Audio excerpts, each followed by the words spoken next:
You Yes. guys want to act. You guys want to act in front of a screen for people to see. I was just trying to get to the root of knowledge, and you had to We say were no. trying to arrange it so that we could share the knowledge with other people who are not yet here.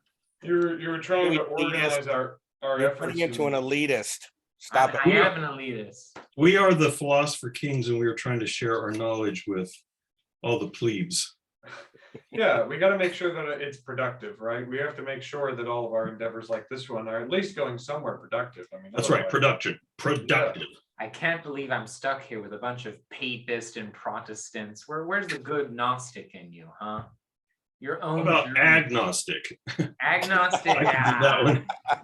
I actually, that reminds me of a question I had about the text. That this goes out to, I mean, just anybody that has anything to say about this. I was just confused about an aspect that he brought up about Calvinism. So it's just as a brief thing, we all know this chapter was about the Protestant ethic, or the development of the Protestant ethic as a like protest basically against the existing order of Catholic Christianity. So the Protestant Reformation occurs with Lutheran in this basically devaluing or depriving of man's actions of meaning in the face of God's glory, in opposition to the Catholic Church that said that we need to be glorious and radiate God's light on earth. And then Calvin came in and said Calvin similarly devalued works, but saw them as being nonetheless necessary, not to attain salvation, but as proof of it. To rescue divine glory was to negate all of man's glory, right? And I was talking to Jackson about this a little bit, but my question is, like, it seems like a big thing that he would oppose in the Catholic Church, right? Pulling, this glory or divinity or sacred, this aspect that the Catholic Church celebrated among their saints and the priesthood and so on, the papacy. It seems like Calvin would be, considering he's so against all this, human greatness or glory or access to the greatness or glory. It seems like he would be opposed to the papacy or to an order of, religious officials, like a stratification or hierarchy like that. But one of the core tenets of Calvinism is preserving saints. The order of saints is maintaining like an order of saints and priests and so on. And so that's my question is like, how does, I mean, maybe we don't know this because none of us know Calvinism enough, but I've been under the impression that Calvinism is at least is friendly to saints as a concept, which seems weird if the idea is to strip man of their divinity or whatever. You see what I'm saying? That's my basic question. Well, I thought that that he was trying to use this again as a proof text of his thesis about the general economy, and that he was focused more on where the resources went, and I don't know that saints, whether if Calvinists believe in saints, that works. I mean, I guess, you could say it does kind of maybe you could say it works against this desacralization or whatever it is, but maybe not, because it seems like what Bataille was saying is that the movement was to anyway, whatever that word is. Sacralize. What's that? Desacralize. Desacralize the world of regular human life. And so, if you take somebody and you kind of throw them out there with God where the holy stuff is, that's still maintaining the desacralized nature of this domain. You know what I mean? So not only if someone, because presumably they have to be dead, and so they're no longer in this domain anyway. And then when you make them a saint, you throw them back up there with God, where all the holy stuff is, and that still maintains the sort of corrupt, unholy nature of the physical world, which seemed to be what he was saying. The movement from Catholicism to Luther finally did was kind of make this world thoroughly unholy and put all the holiness over there up with God. I think that kind of answers my question. If the thing is like just a clarifying question then about sainthood, you have to die to be a saint, basically, or Yeah. it's like a part Yes. of it. A saint is one who's in Yes. heaven, right? And I Yeah. think this is how Calvinism differs from Roman Catholicism, right? So I know Roman Catholicism a great deal more than Calvinism. And in Roman Catholicism, saints are these individuals who, for some reason, we know are in heaven, right? So if your grandmother died and she was a holy woman, she's not a saint until the papacy goes in and says, okay, we have miracles that have occurred, and this person prayed to your grandmother, whatever. Therefore, we're going to set up an investigation and maybe canonize her. And when the Roman Catholic Church canonizes someone, it's basically, this was a holy person. Try and emulate them, maybe, but good job on you. You know, it's like an award. Sainthood is really strict now in Roman Catholicism, and this wasn't the case for all of its years, right? But eventually they said, okay, we're going to invite experts, scientific experts, and they need to explain this phenomenon, okay? This weird miracle thing. And if they can, then it's not a miracle. But if it is a miracle, unexplained by natural reason, we can therefore say that this person to who the people or to who the event is attributed to are in heaven interceding for people, okay? It's very important in Roman Catholicism, the intercession of saints. You don't pray to the patron saint of television or broken necks, and they themselves come down and help you. Rather, you pray to them with the intent that, oh, you who were sacred in your life went through a similar problem that I am now. Please intercede for me to God and help me through this like you yourself got through it, right? And so then that saint will carry that message to God, and then God will say, yeah, you know, maybe help you out. And so once you have saints like this in Roman Catholicism, you can then make churches towards these saints. And going with what Bataille talked about, these churches became ornate. You hear about relics, right, of the saint.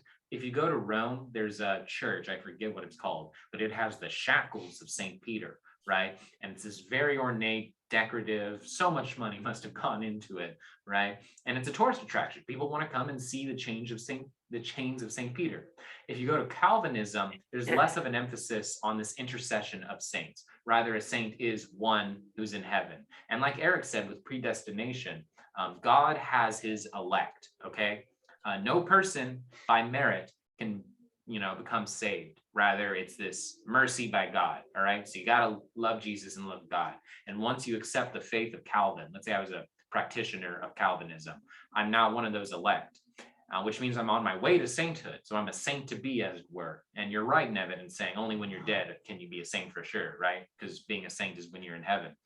But the difference between Roman Catholicism and Calvinism is that grandma example at the beginning, you might say, oh yeah, she believed in God up until her dying day. She's a saint now, right? And there's not a lot of pomp to it, right? Because there's a lot of saints, your family history who were good Calvin people. Not a lot of effort to build ornate churches and say, oh, look at this woman. We have her blouse. That's sacred now. We're going to build a whole church around it. No. So a saint in Calvinism is just, what we're all going to be, who follow the right path. There's not a lot of pomp to it. And that's cool. That's happening in the future. But what that means is I can focus on the present and on garnering profit or, through my earthly deeds, et cetera, if that makes sense. I kind of rambled there. The way I viewed it, it was like saint with a capital S, saint with a small s. Yeah. Right. And That's a good way. yeah. So, I mean, if you look at the Nicene Creed, it actually talks about the community of saints as, we believe that, born of the Virgin Mary, suffered under Pontius Pilate, crucified, died, rose from the dead 3 days. And then at the very end of that one paragraph statement of Christian belief was, believe in I thought it was community of saints, but it might be communion of saints. And I think that was more generic in the way you were talking about it for, I think, frankly, not only just Calvinists, but a more generic, Protestant orientation to it. And you do see in churches like the Anglican Church, they still venerate saints like Saint Athanasius, who helped create the Nicene Creed. Many Christian denominations will say, yeah, that was a pretty holy guy right there and did a lot. So we can't just group him with all the lame Christians out there who just lived a good life. He's a role model, but in Roman Catholicism, it's, okay, this merit-based system, right? You can't go to heaven if you have sin on your soul. How do you get rid of sin? Confession, right? And the whole idea of purgatory, you don't really see in Protestant Christianity, right? Because it's, this either you're saved or you're damned. You're either one of God's elect or you're not, only through the grace of God. In Roman Catholicism, right? Because every person has the potential, to be free of sin, provided they get baptized, right? Believe in God and Jesus. And then try and do virtuous deeds / not sin. If you kill someone, you can't just say, I'm a believer in God, it's cool. And I am doing a sort of straw man here because it's more complicated to how the Protestants deal with it. But in Roman Catholicism, if you murdered someone, you have to be truly sorry and confess and say, I know that was wrong and I can't go back and change it. God, forgive me, right? Through your infinite grace, right? And then that sin gets out of you, right? When I was growing up Southern Baptist, they used the word saints as a synonym for just believers. Yeah. So, like I said, they did, there were no saints other than that, and we certainly didn't pray to any saints. And but I don't know. I mean, they were big fans of Luther, and they tried to avoid Calvin, but my guess is there were some aspects of Calvinism. I mean, this whole thing about predestination and salvation was always a bugaboo. Like they explicitly wanted to deny predestination, which is really hard to do with an omnipotent God. But they tried to do that. But at the same time, which I think actually Bataille mentions this, what they wanted to follow Luther and say salvation was only by faith, and it had nothing to do with works. And apparently Luther wanted to throw out, what was the book? Is it the book of James? Yeah. Because he says in there, faith without works is dead, and and Luther wanted to pitch that out of the gospel because it looked like works. But what I was taught, which I think Bataille, I would have to go look, mentions this, is that works are a sign of your salvation. And so if you are saved, you will exhibit holy works. But then the problem with that is when you have super self-reflective, judgmental people like me, as a kid, I was constantly looking like, do I have enough works to prove that I'm saved? Maybe I'm not saved. And so it just never quite works. But that's also, it's kind of weird. You say, well, works, you don't have to do works to earn your salvation, because that's a heresy, according to Luther. But if you're not doing works, then you are exhibiting the fact that you are not saved. And so you kind of have to do works to confirm and verify that you are saved. How much different is that from doing works to assure, to be saved? So it's a real mess. It's a small divide. Well, that's a good point. It's all bullshit to me. Yeah, it's all fucking bull. Thank you for that penetrating analysis. Yeah, so to continue my penetrating analysis, very penetrating. This is a good film to show the Calvinist mindset, I believe. I love that. Yeah, so it's a kind of a period piece, I've heard it described as, showing a Calvinist family that has actually been banished from their community, and they're outside the gates of the city, and they have to live on the edge of this forest. And there just happens to be a witch and Satan, and so Satan's really cool though. Highly recommended. There's another movie that's Chase's comment made me think of. It's called Day of Wrath by Carl Theodor Dreyer, and it's about two women in early Protestant Norway being accused of being a witch, an older woman and a younger woman. Very powerful. It was filmed during the Nazi occupation of Norway.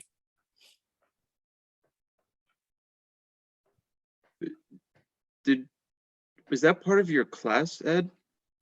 I did use it once, but I decided to use the Passion of Joan of Arc instead of that, even though it's an excellent movie.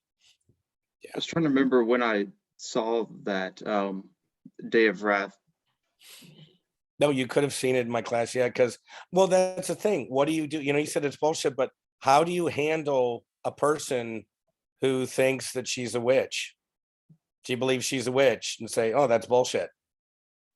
No, I don't believe that's bullshit. I mean, I like, witches, witchcraft, sorcery, all that stuff.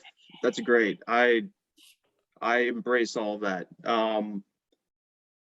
Yeah, I don't know what is bullshit to me. I don't know. Well, it doesn't even really matter, I don't think. But in terms of the saints, probably, I mean, who cares about my opinion? Yeah, I'm not even gonna say it. I don't know. It's kind of the saint stuff is, I mean, well, who here I'm a saint. really, I can definitely believe that. I don't know. That- I that think makes once you total said you're a sense. saint, it kind of disqualifies you from being a saint. Why? Okay, I Saints totally, make actually, themselves saints. That's not how it works. Yeah, How would you know? Jackson has Real never made saints sense don't talk before about being until a saint. just now. You Now wanna- Jackson makes I'm total such sense a as humble saint. man. I'm so humble. I'm the most Yeah. humble man in the entire world.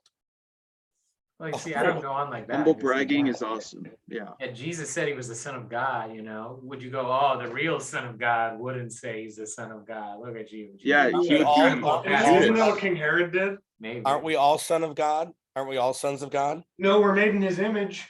No, we're adopted. We're made in his Or image. maybe you're adopted. I'm not. The second coming. Oh God's my love God. has limits, and we're kind of tarrying the line right now. The limit of God's love. Yeah. There's so, in some Zen circles, they'll say there are many people who are enlightened who do not know they are enlightened. And then there are people there. I would imagine that the counter would hold true. That there are many people who know that they're enlightened that are not enlightened. Probably more of those people, actually. Yeah. Yeah, actually, I mean, this gets me. This is okay to kind of try and. I don't think it's okay. I'll say that I'm gonna pretend that Chase was being completely earnest when he was like, "Yeah, it's all bullshit," and I'll say, and I'll, just because we're playing pretend. I think it's not bullshit, Chase, and let me tell you why. So I think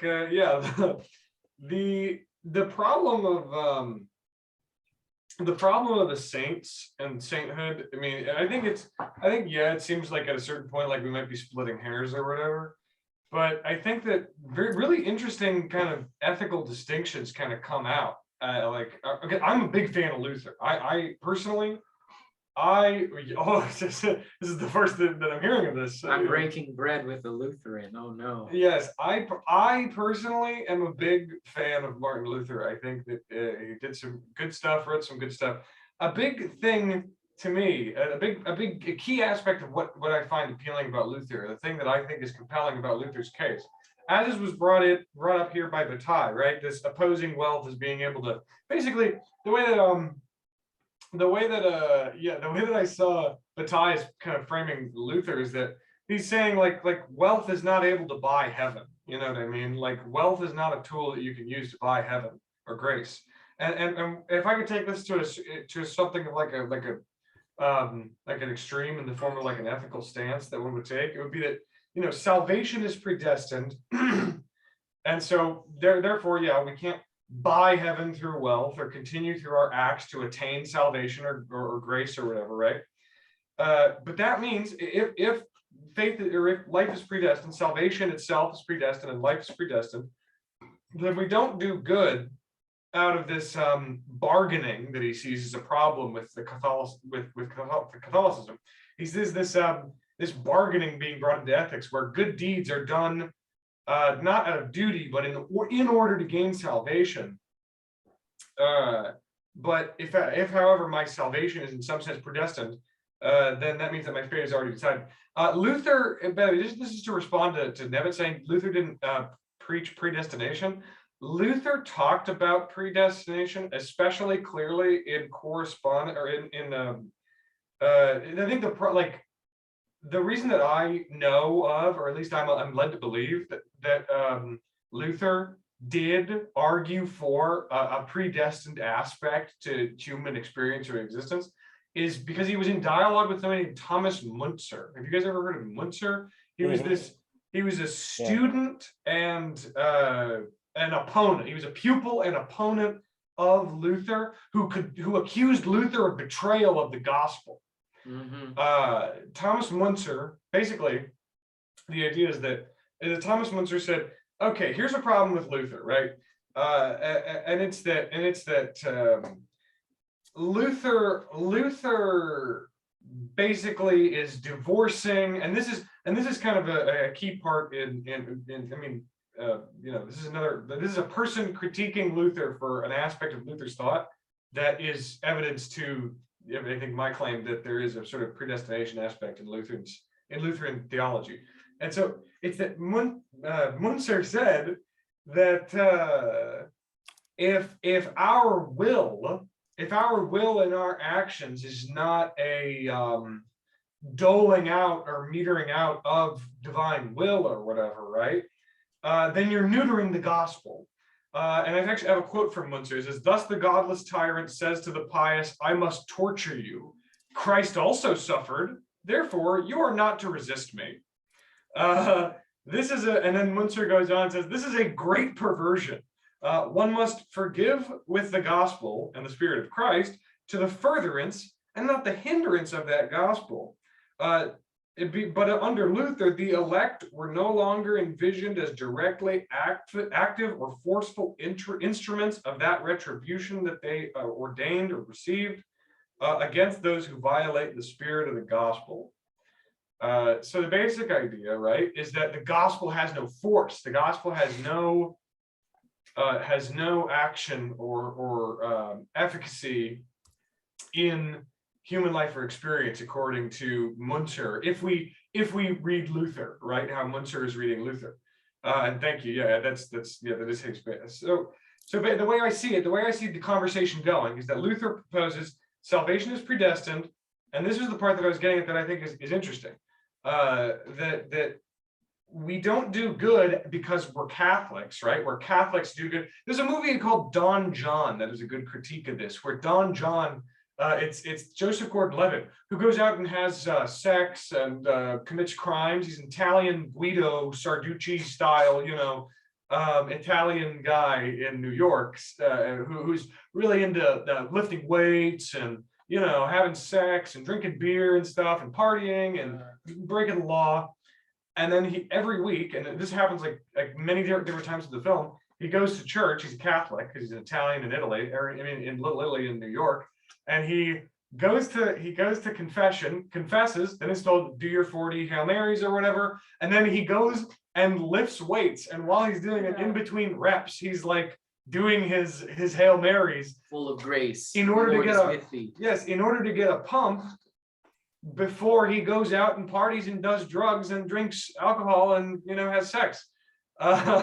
So Luther would say, yeah, this is kind of what's wrong with Catholicism, is that there's this bargaining aspect. But if we accept, unlike the Catholics, that there is this aspect of predestination to salvation, then we do good not out of a sense of a desire for gain of salvation, but for pure duty or for true altruism, right?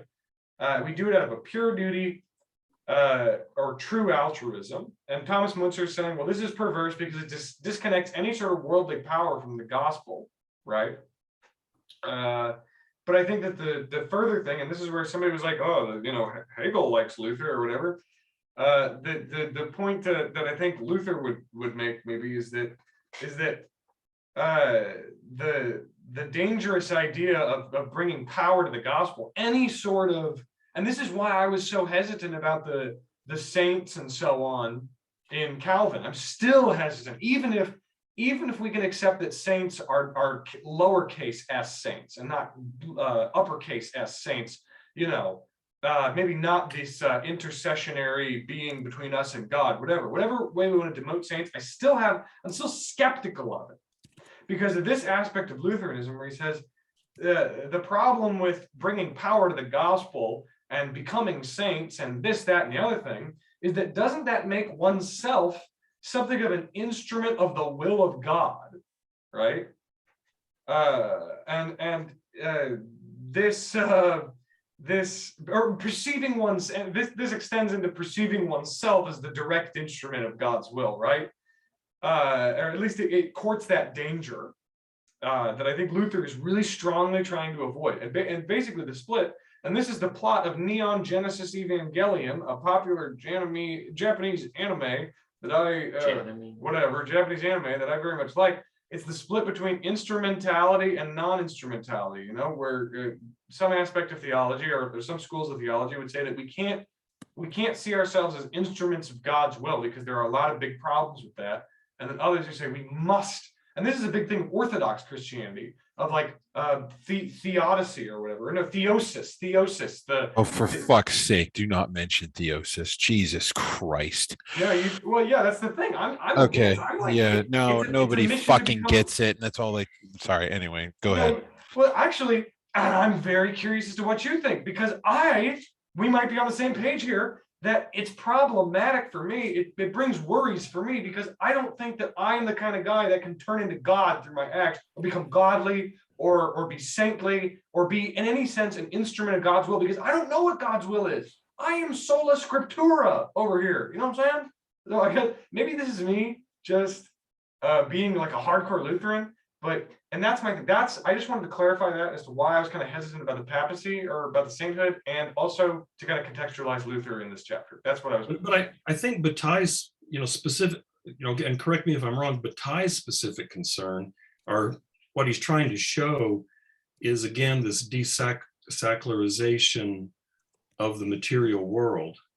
And so, whatever other problems the doctrine of saints has, it still seems to me that as far as Bataille's, thesis is concerned, as long as you can maintain the kind of desacralization of the material world, that seems to be his thesis, is that the progression from an earlier form of, I guess, Catholicism to a later form of Catholicism, then to Luther's rebellion against that, and then to Calvin, is this progressive loss of the sacred in the material world. And it seems to me that the doctrine of saints still preserves that. I guess my question then, if I could try and bring it more into the focus of Bataille, because you're right, I definitely agree that I know that line that you just kind of illustrated, I totally agree. My question then, if I could try and bring all that sort of rambling about saints and whatever in my Lutheranism back to actually kind of the reality of what Bataille is talking about here, it would be to ask,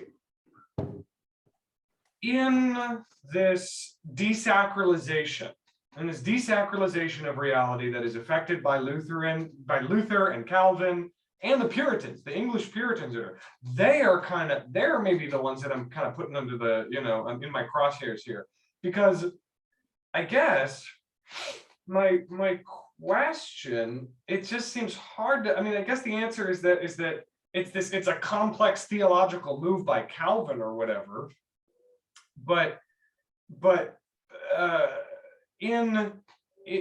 once we get to the point where the Puritans are taking Calvinism and combining it with this free enterprise of individuality or whatever, and the right of free endeavors to make profit or to engage in industriousness or whatever, it just seems like, I guess, that's almost, to me at least, it's like it's reintroducing a sort of sacred aspect to what they're doing. the righteousness or the morality of the industrious person or whatever. I guess, which I'm not saying this in any way goes against anything that Bataille is saying. I'm just pointing to this as sort of a weird thing that it's like it just seems to me that this move, and this is just an interesting thing that I'm noticing that I think is kind of coming forward in stuff that Jackson kind of yaks at me about a lot, which is this thing about churches now. A lot of Western religious organizations take in a lot of money, right, for industrious, productive endeavors, like Joel Osteen and people like that who suck in money from participants in the church, for the sake of building the church or spreading the gospel or evangelical practice or something, you know what I mean, proselytizing or funding missionary trips or something. I guess my point is, and maybe that's not Calvinism. Maybe that's not Calvinism or Puritanism, and maybe that's, I guess, where Bataille's coming from. I guess it's the only thing I wanted to point out that just seems weird. And I don't think this is a point against Bataille at all. I don't think so. It's just this thing where it's like, it seems like we went on this path that you described, Nevitt, of the desacralization of reality or of material existence from divinity. And then at some point, right around the Puritans and this sort of re-injection of this injection of free enterprise and industriousness, more so than even Calvin was pushing for. It's like the sacred kind of comes back to where it's at least in the popular sphere of what industrial production and capitalist accumulation seems to favor. Maybe he'll say that because right now this is a historical process that he's did. Maybe here's the thing. Maybe this is the defense of Bataille that I've just now thought of, is that this is a historical analysis of processes that happen in history, and maybe he could put a footnote and say things get a little weird later, where the Western let's say theological or theoretical descendants, I'm using that term loosely, of the Calvinist or Puritan tradition do somewhat start to try and reintegrate divinity into their productive process, right? The sacred. I'll just say the sacred. They try to reintroduce the sacred into their productive processes or whatever. It just seems like that happens to me. And he might say that, but he's like, but that's not what we're talking about right now. We're talking about the rise of capitalist accumulation. We're not worried about that yet. We're talking about the beginnings and where it started, and maybe not in its later perversions or misdirections or detours or whatever. I think maybe that would be his response. I don't know though. What do you guys think? But I think what he's trying to show, again, I think this chapter, like the previous chapters, is he's trying to show how his theory of the general economy is exhibited in these different historical movements. And the sense I got, if you look at from Catholicism through Lutheranism and Calvinism, that he is saying initially in the church, there was this move to waste as much as possible. So there was all this surplus, and you get rid of all this surplus by throwing it into useless monks and all this kind of stuff. And so, it could, because again, it seems like the general economy is this kind of natural principle that just always is in the background, in a sense, trying to reassert itself. But then because of the way, we work, the way we're all hyper rational, and he seems to see rationality and utility as being connected, that usefulness crops back up in the form of usefulness for salvation. And so, initially you have the general economy asserting itself, but then you have like this human moment of, no, we're gonna, we're gonna make it useful. We're just gonna make it useful for, salvation. And then Luther reacts against that and says, you're just buying salvation. And he ends up, let's see, there was a sentence I was reading on page 121. The Lutheran conception provided no means other than sin of removing wealth from utility and rendering it to the world of glory. And so it's like, like there was this movement from the general economy back to this sort of rational utility in Catholicism. Luther makes that even more pronounced. And then Calvin kind of finishes the job and makes the material world completely useful and completely eliminates the possibility of wasteful spending, because now everything is spent in in useful ways in the material world. And so I thought, that's what I thought was this initial, in the initial spiritual birth of, I don't know what, if it was Christianity or Catholicism or what, but you have the general economy, throwing away all these resources into useless spiritual practices and celibate monks and all that. But then it moves into a phase of the utility reasserting itself in the sort of spiritual domain. And then Luther makes that even more mundane. And then Calvin finally shuts the door on it and says, no, the divine's out there. We cannot, there's no way we could put resources up there. So it's all about utility right here. That was kind of the movement that I thought I saw.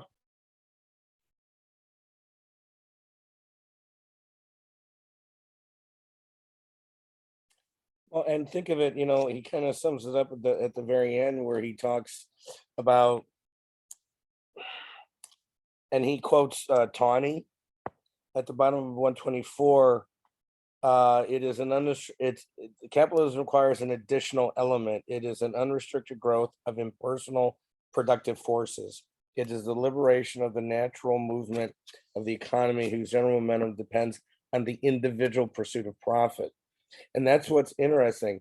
Capitalism is not just an accumulation of riches for commercial, financial, or industrial ventures, but general individualism, free enterprise. Right?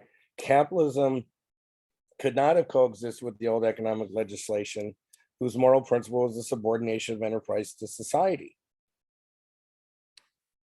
Right? Because Calvin explicitly, if I'm not mistaken, doesn't he quote Calvin on page bottom of 122, saying, why shouldn't somebody who has a business have more income than someone who's a landowner? And then ties it to the man's own diligence and industry. Yeah, and a couple of places where it seems to me I see what he's talking about reflected today. One is, I've mentioned this before, but this sort of what's the word I want to use? Dry sort of, I don't know, spirituality that you see in Protestant churches where I grew up, where it's just, it's all very, it's not very sensual. It's kind of like the opposite of sensual. It's all intellectual. It's all about thinking and about preaching and all that. And again, I know, Joseph has clued me in, there's tons of problems with the Orthodox Church, but, going to the Orthodox Church or going to a high Episcopal service, there's incense and wine and bread and all this stuff. But in these, at least in the Protestant churches I've been involved in, it's very, there's very little sensuality at all. And then the other thing I see this reflected, it seems like what he may be pointing to, and maybe that passage that Ed read is a good example, is you have religious believers now who are able to divorce their spiritual life from their economic life. And so, you have this, like the general feeling I get from from capitalism is that morality has absolutely no place in commerce. Law does, but you should do what the hell whatever you can get away with, as long as it's legal. Morality does not play into it at all. And so that, and I remember growing up in the Southern Baptist Church, you could kind of see this split as well. Like there's the church and that domain, and then there's business. And so this desacralization, sort of splitting of the secular and the sacred, seems to me very prominent in contemporary commerce and in economics. You see people making those kinds of arguments all the time. I love the sensitivity of a Roman Catholic Church. That incense, the actual body and blood of Jesus, it tastes so good. It's been a while since I've had communion, and I feel like if I went again, I would just get the blessing of all the sin on my soul. But I wanted to say something besides that. One moment. Gosh. Oh wait, yeah, I'm reminded of Kierkegaard. I think it was in Either or, but he talks about this modern utilitarian Christian where his lives are divided, right? You go to church once a week, you hear the sermon, it's beautiful, and then you get back to work, right? That's what faith is in the Danish Protestant church, right? Kierkegaard saw all these people pay lip service to God and then go about the everyday, right? The religious is not the everyday, like every action itself doesn't need this consideration. And if you talk to Protestant or evangelical Christians, I think you'll find maybe firm belief, but not a curiosity of their religion. And there's no such thing as a heretic anymore, right? This was something heated in the medieval Renaissance era, right? They went to war over this. It was dreadful, right? But it was so important that people get the right interpretation of Christianity. If you argued about Jesus's nature, if you were an Arian and thought that God the Father outclassed Christ the Son, this would have caused fistfights at the ecumenical councils. But now with so many denominations, churches just spring up. All I can see an evangelical doing is just saying, they have their way, sola scriptura, they get the main things right. That's what's important. And I'll share a beer with them, and we'll have a little football match between the Presbyterian and the Episcopalian, and we'll laugh. But there's not really a dialogue going on, between them saying, okay, what are our differences? How do we reconcile them? Do they need to be reconciled? Because God, being this very important idea, should they exist, we should devote our entire lives into understanding them better than just, I grew up Presbyterian, I live on my farm. And like Don John, I might go around doing sins, whatever, I still believe in Jesus. I still have that aspect of faith within me. It's Catholics were going to hell. No, the thing with Protestants, other Protestants, they're cool, but Papists, my God, those devils incarnate. Well, for Southern Baptists, at least, this may not, well, no, I think it probably is true for the really conservative ones that I still know, like from my hometown. Most Protestants were going to hell because they were too damn liberal. It's like I was taught that the thing is that fewer Methodists were going to hell than Catholics, but a lot of Methodists were still going to hell, and a lot of Presbyterians, and for sure, Seventh-day Adventists, and for damn sure Jehovah's Witnesses and Mormons. So it's funny, I think, because when you have the Southern Baptists, saying, these other denominations are going to hell, how do you consider early Christianity and people who believe in Christianity before the invention of Southern Baptists, right? Because they appeared through a collection of men with this shared theological interest, which then set down these rules and stigmas. How do you say, those believers in like 500 AD, whoops. You just say you're wrong. You're just wrong. The early church was the Southern Baptist Church, and you're just wrong. And if you show me historical documentation contrary to that, well, then just shut up. That's the general answer I was told. That's why they say, one of the most efficient ways of losing your faith is going to seminary. Yeah. And, some Southern Baptist seminaries that are very conservative, they so select the literature and the historical analysis that you don't run into that stuff. Mm-hmm. But if you're from a conservative background and you go to, a seminary that's not just like a enclosed Southern Baptist seminary, then it just freaks you out, and you have a crisis of faith, and all sorts of terrible things happen because of the sort of stuff you're talking about. Can I go back to something that you said a little bit earlier about the compartmentalization? You said something like, when people go into the business world, there's no morality attached to it. What I find so interesting about what appears to be that contemporary attitude, when I say contemporary, it could go back to, second half of the 1800s, is somebody like Adam Smith, who certainly wasn't a theologian, thought that people were moral agents. And the reason why he thought that the market could be self-regulating is because he thought people maintained themselves as moral agents even when they were operating in the market. That they didn't become soulless, just driven for profit, right? I mean, to him, of course you're a moral agent in all facets of your life. You don't turn it on and off. And his idea of the invisible hand makes more sense if you read it through the lens of his theory of moral sentiments, right? And also what I thought was interesting too is in the early writers, political writers, like Hobbes talks about desire, Smith talks about passion. And what's really interesting about Smith, he refers to the passion for wealth as a cool passion. And I always have really liked that phrase. It's like, wait a second, that's, contradiction, right? But the reason why he called it a cool passion, it was because it was the passion that was most amenable to reason and most amenable to people modifying their behavior to achieve the goal they had of wealth.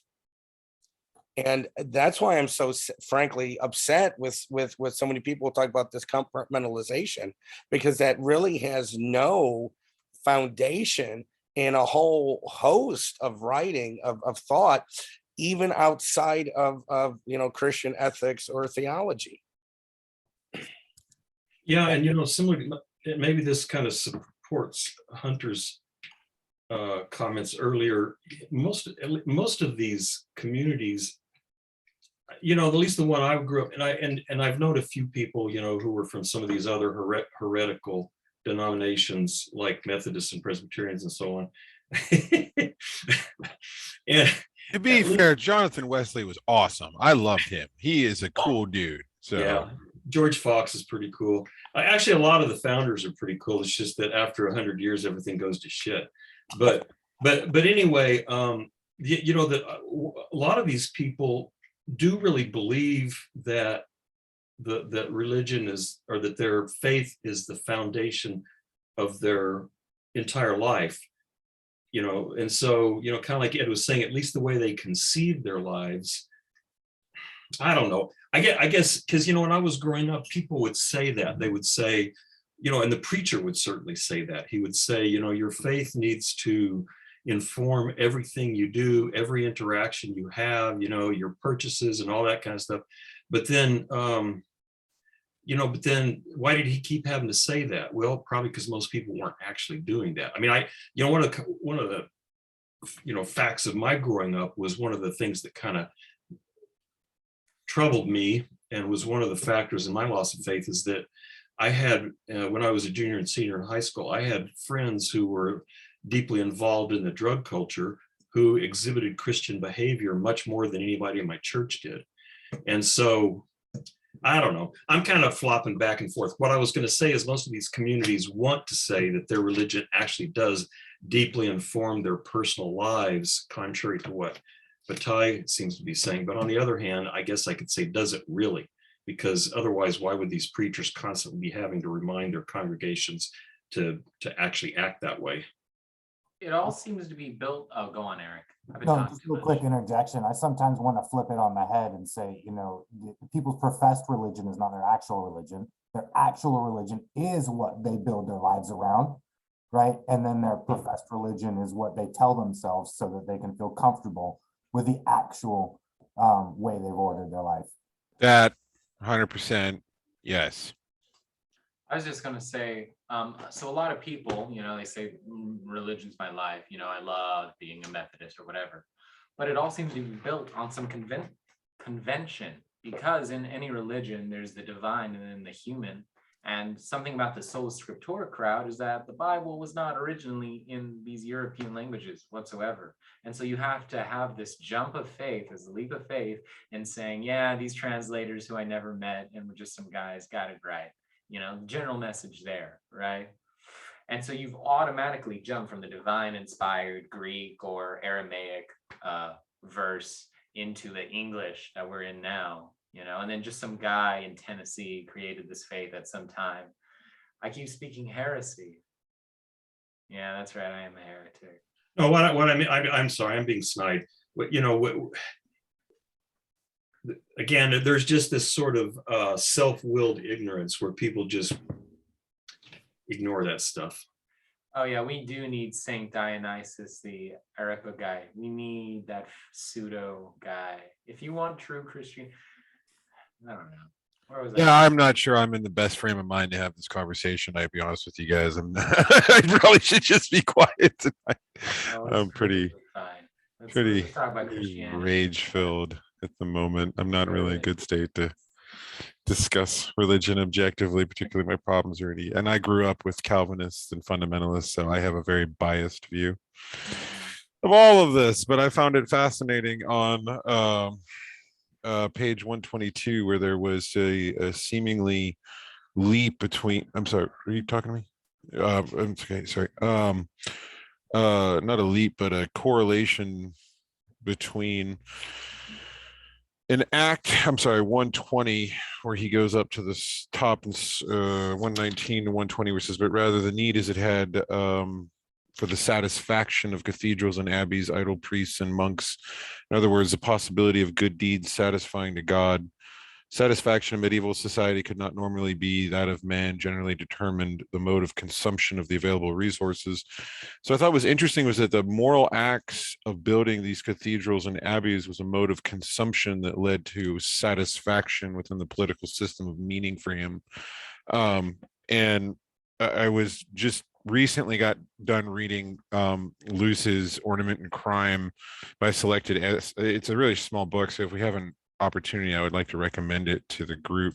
Adolf Loos, Ornament and Crime, where he talks about how ornamentation within buildings and whatnot, architectural designs show the use of society.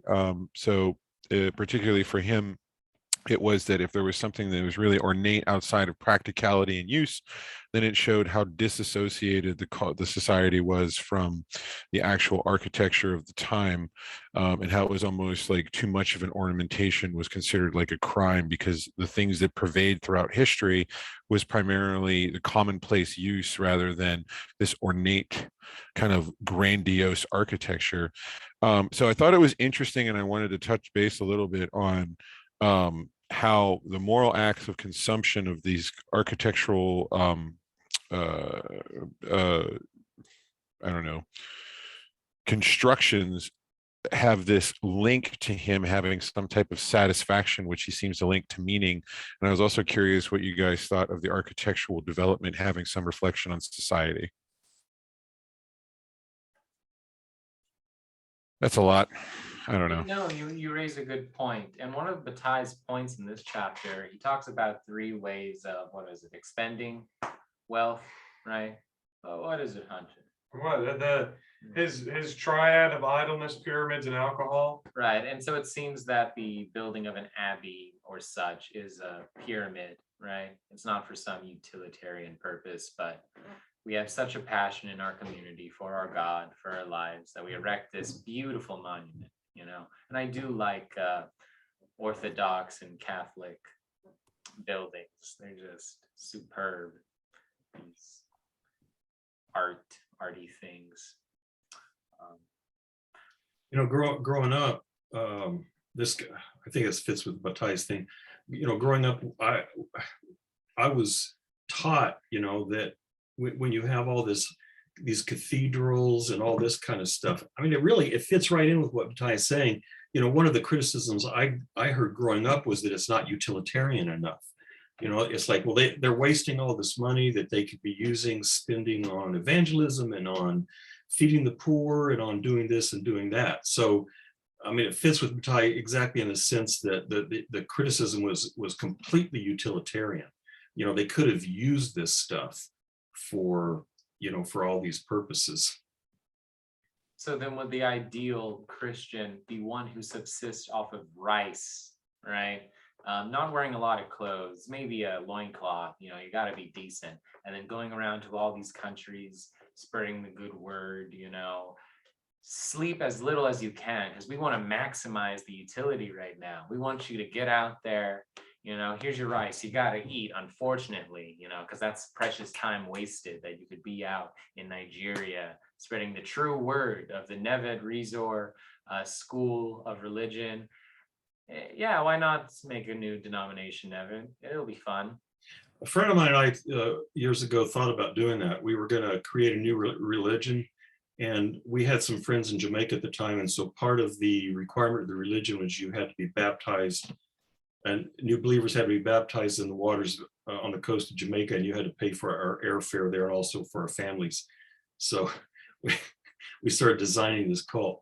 But there have been reform movements, I'm sure, forever.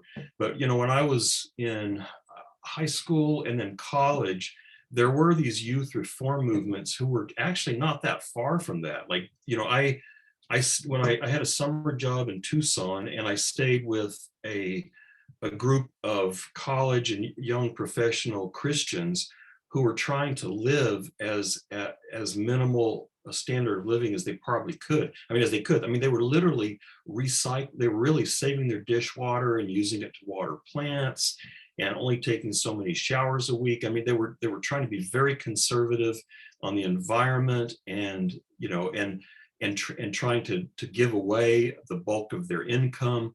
And there was, I can't remember the name of the book, but there was a book written by a South American evangelist who was saying that that's what the entire church should be doing, is doing that kind of thing. So there actually have been, I guess you could see almost like a resurgence of Franciscanism or something, but there have been these kind of movements, where people said, let's get back to that kind of gospel, but they just don't last. The scary thing is, when I was that age and I was excited about that, I would tell people, when I get older, I'm probably going to not be able to hold on to this. I'm probably going to abandon it and become just another wealthy capitalist. Sure enough, that's what happened. Yeah, wealthy capitalist Nevin Reeser here, helping. Relatively speaking.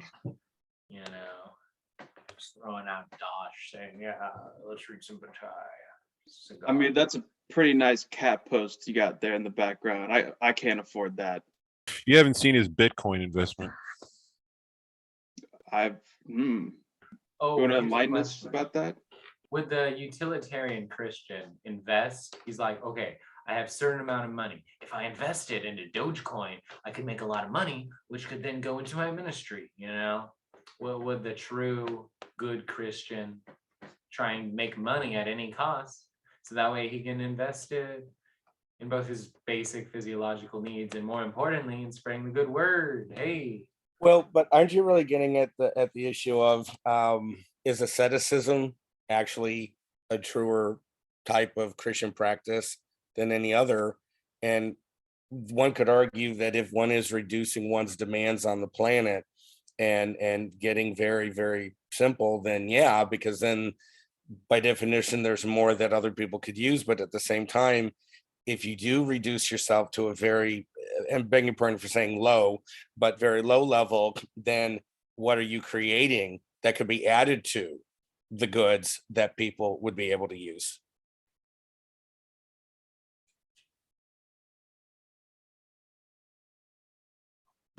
May I beg your pardon for speaking again so soon, but did you see on page 123?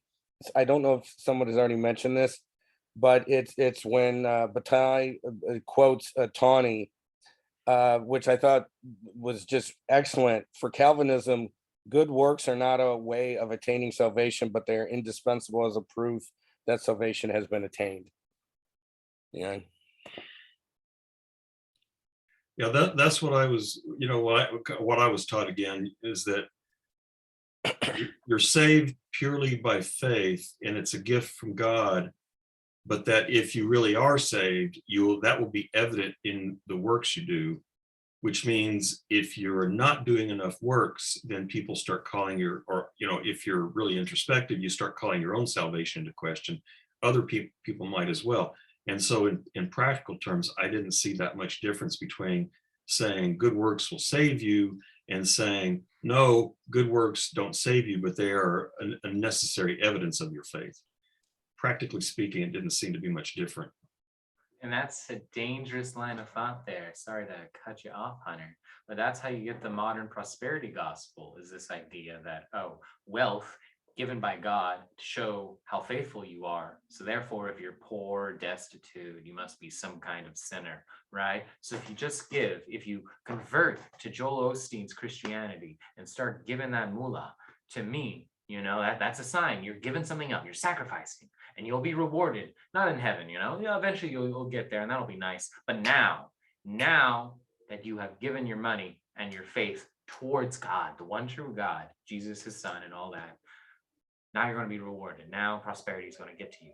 And this is a predatory practice right there, right? I believe so in prosperity gospel, with some people giving all or most of their money to this, saying, I'm a good Christian, therefore I'm going to get rewarded. That's how it goes. That's how I've been taught, and I'll go on. But my sense is Osteen comes close to crossing a line, if does not, in fact, crossing it. I mean, remember, what's the traditional distinction between a false and a true prophet? Well, the true one is the true one, True prophet says, follow God. A false prophet says, follow me. Yeah, okay, true. Yeah, and but it's really hard to talk to someone who's, fervently believing. Here, Hunter, the mic's yours. Well, I'm just saying, like, those two seem difficult to disentangle, because it's like, I think Luther's big charge is to say, like, the prophet who says, then we could say, oh, well, the false prophet is the one who says, follow me. But then this other guy says, follow God. Oh, well, he seems like a true prophet, right? But how does he say follow God? Oh, well, he says, I know basically what God wants, because I can kind of hear him and talk to him, and we're good pals. We go back years and years. I've been good buddies with God. Listen to me, because I will. This is what God wants. Okay, follow God. Okay, and in order to follow God, hang out with me and build my compound or something. You know what I mean? But again, that for me gives out all sorts of warning neon flashing lights. What's supposed to be the source of authority in Christianity? Some asshole on a soapbox or the sacred text? Wisdom is the authority. It all comes back to Gnosticism. Well, no, I see. That's the thing. I don't know. This is just a note on what Nevitt was talking. What's the practical difference? Between like prosperity as proof of salvation versus as a means of attaining salvation, and I mean, practically speaking, I don't know, but I think I think this as well as I do already, that the ethical implication is pretty clear, is pretty cut and dry, and it's that ethically, one is a bargaining system, and this goes even as far, and I very much oppose any sort of economizing or bargaining being brought into our Christian speak. It's like, oh, God paid the price for our sins. My immediate question next is like, okay, who did he pay and how much? What did he pay? Why? You know what I mean? What was the debt? Are we covered? And I find this to be an unproductive, I guess, an unproductive route for discussion. I think that, that's just, Luther and Calvin are saying, like, it's just that you don't do good things. You don't do good things to or acquire wealth. Let's just say, instead of do good things, let's say be industrious. It's not that you're being industrious so that God will like you. You're being industrious as a pure duty almost. You know what I mean? For itself, which I think is totally conducive to capitalist accumulation, I guess. So, yeah. Okay, I'm gonna bring in the thing I just read this afternoon because it's fun, but also it kind of relates, which is, I don't know if you guys have read this, but it's Nietzsche Apostle by Sloterdijk. It's a good one. I think he references Bataille like not implicitly.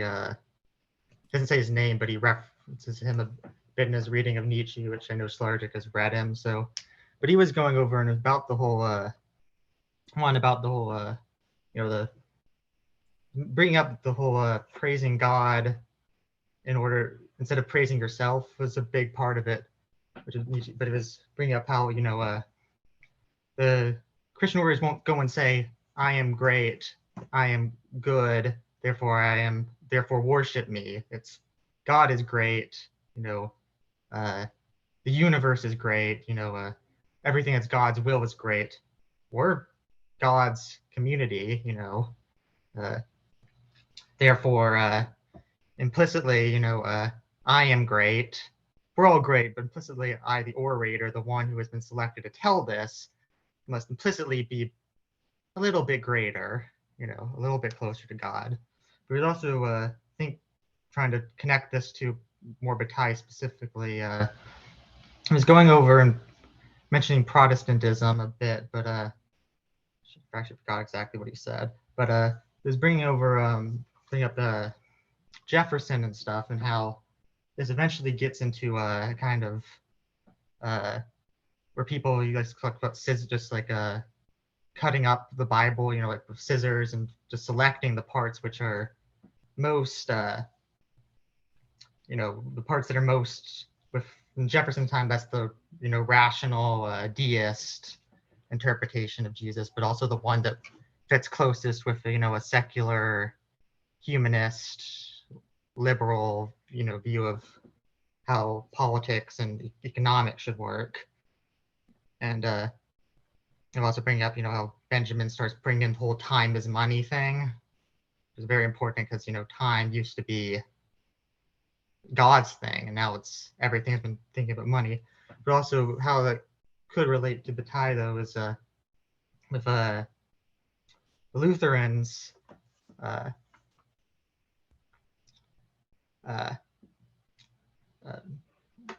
they're what's what I say? They were refusing the direct, they've split the secular and the sacred completely from each other. Shit, I forgot exactly what to say. But they were when they do that, they I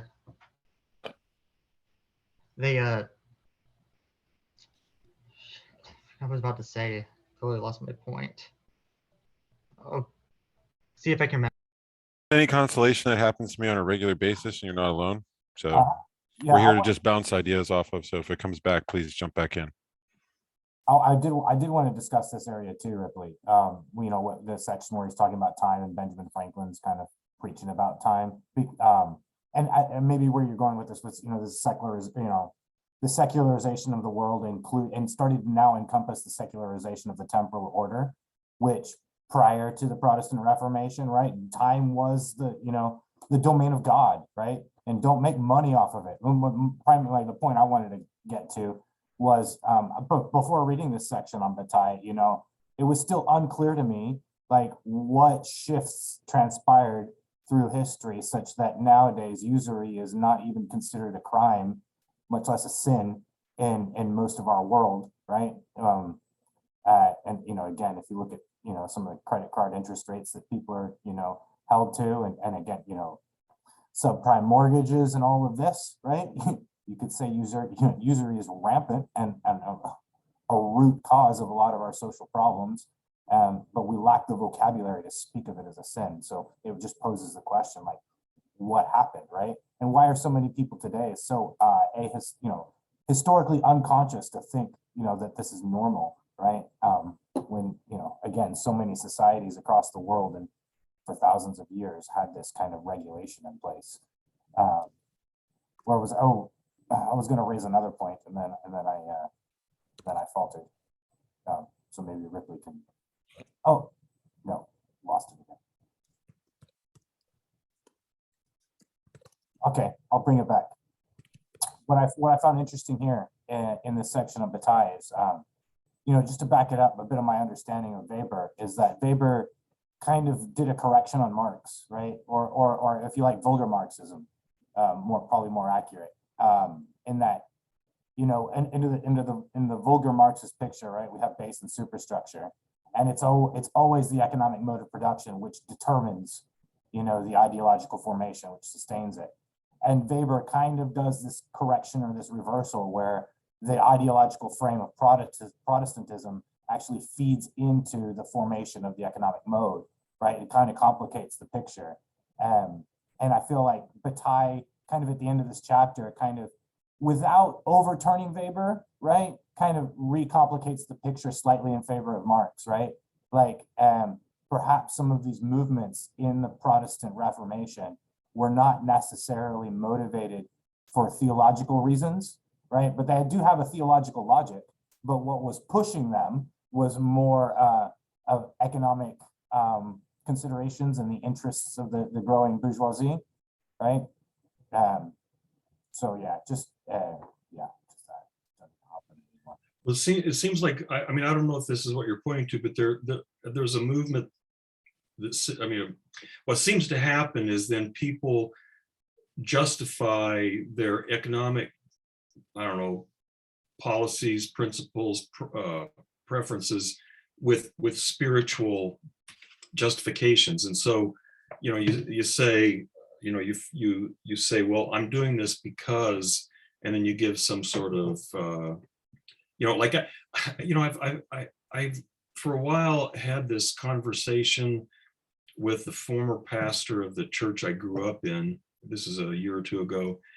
And, you know, she's one of these people who really does believe that, you know, capitalism and exporting democracy by military means and Trump and the whole thing really is ordained by God. And I mean, she really believes that. And it just boggles my mind, but she does. I mean, she really honestly believes. I mean, Joseph knows a bunch of people like this.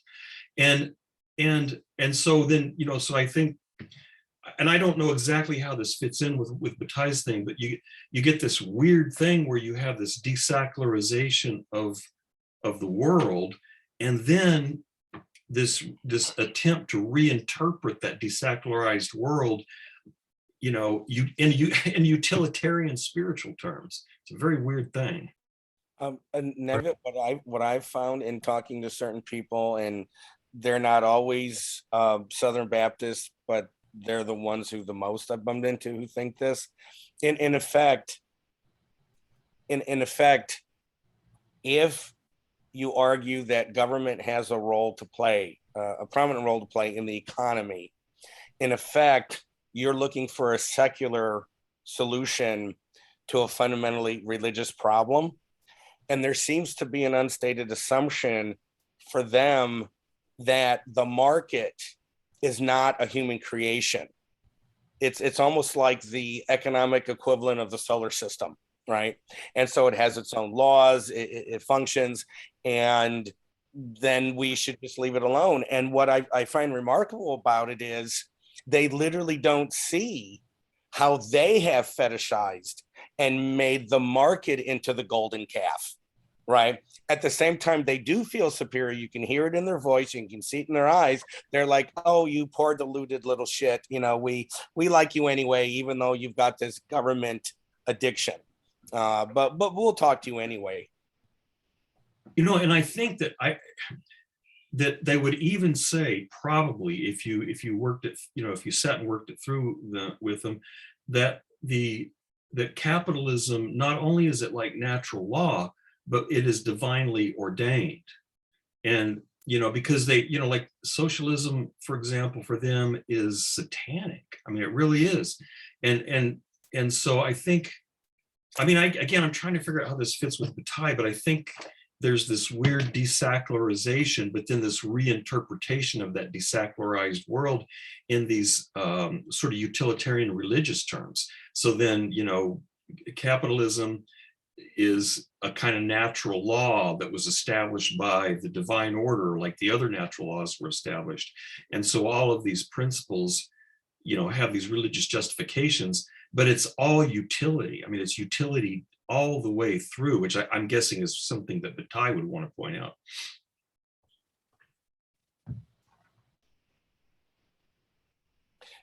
Did you see, I thought it was interesting that he quoted Tawney, and this is kind of out of place, but I didn't want to forget it, on page 117, when he discusses the economy and the doctrine and practice of the Middle Ages. On 117, in the middle of the page, he says, the seller must part with the merchandise at the just price. The just price is defined by the possibility of ensuring the subsistence of the providers. In this sense, this is the labor this is the labor value of Marxism. And Tony here sees Marx as the last of the scholastics. That phrase just made me smile. You know, that Marx is the last of the scholastics. You know, what's up with that? Yeah, something about Aquinas is that he also had this notion, right? That a just price, you know, takes into consideration what was put into it and feeding everybody, but you can't garner too much profit because that'd be unjust, right? And Marx fits along with that. And it always surprises Catholics to hear that, you know, because in Roman Catholicism, St. Aquinas, he's the one, like, his whole philosophy is superb. However, we're just going to ignore that thing that might interfere with capitalism. Just let's not talk about that. Okay, guys, let's not.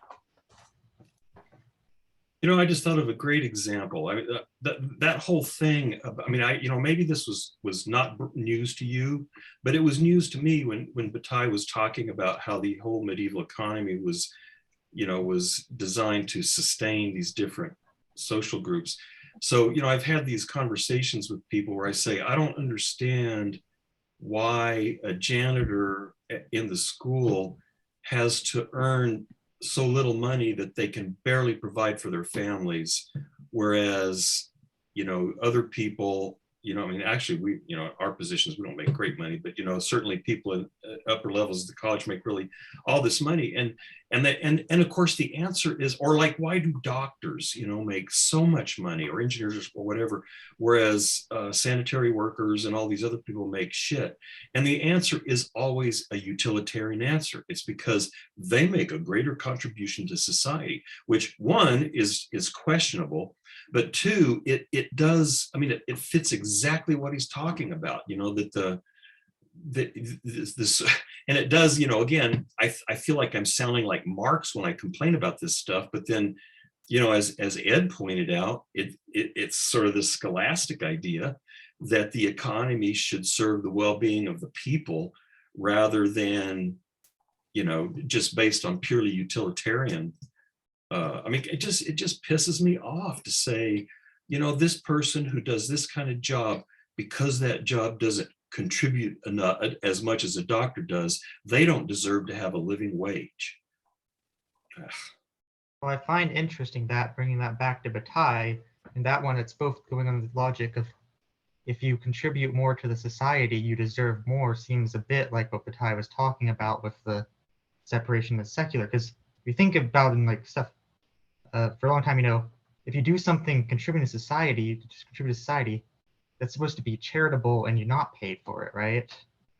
But now under, you know, the modern one, you know, the more contributing to society and the capitalist notion of it by, you know, contributing more products, doing more things, which is how you're supposed to contribute to society instead of, you know, the older ways you would. That's now labeled as, you know, like the thing, you having more doesn't, the acts themselves don't make you got the exact thing the same, but they're a sign that you were, you know, the good Christian, you know. So that's now changed into the idea that the more you contribute, the more you do it, the more you deserve, instead of a previous one where you should be doing that without any expectation of reward other than, besides maybe divine reward, hopefully when you die and go to heaven.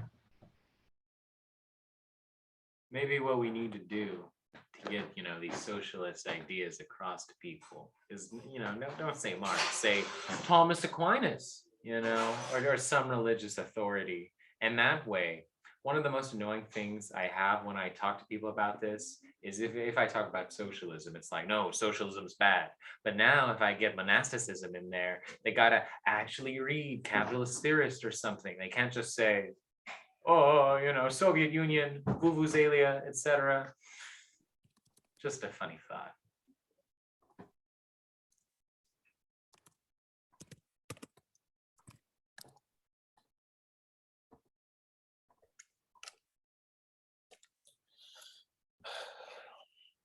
What's everybody's favorite Christian denomination? I think if we go around and say that, that'll be fun. I'll start. What do I actually like? Jesus. I'll go last. Nevitt, I know that you want to speak. You asked the question, but you're going last.